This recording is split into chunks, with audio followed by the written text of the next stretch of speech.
இந்த அல்சூர் முருகர் கோயில பெரிய அதிசயம் என்னன்னா, சத்தியமா அந்த கோவில்ல முருக சக்தி வந்து ஒரு பல லட்சம் மடங்கு இருக்குங்கம்மா. முருகர் பாதத்தை நான் தியானத்துல உணர்றேன். அந்த அந்த கோவில்ல முருகர் அவ்வளவு சந்தோஷமா இருக்காரு.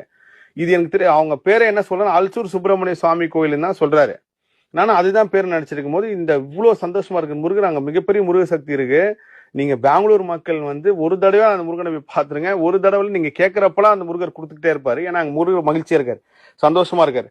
இதை நான் உணர்ந்துட்டு இதை நம்ம காணொலியா பதிவு பண்ணோம் அப்படின்னு நினைச்சிட்டு இருக்கும்போது அந்த ஐயர்கிட்ட கேட்கிறேன், ஐயா இந்த பேர் உண்மையிலேயே சுப்பிரமணிய சுவாமி முருகரா இல்ல வேற எதனா பேருக்கா, வரலாறு சொல்லுங்க அப்படின்னு சொல்றேன். அப்போ சொல்ல இந்த முருகருக்கு இன்னொரு பேருக்கு சார் ஆனந்த முருகர் இந்த பேர் அப்படின்னாரு. நான் வந்து இது எனக்கு நான் இப்பதாங்க தியானத்துல நான் இது உணர்ந்தேங்க. முருகர் ரொம்ப சந்தோஷமா இருக்காரு, குழந்தையா இருக்காரு.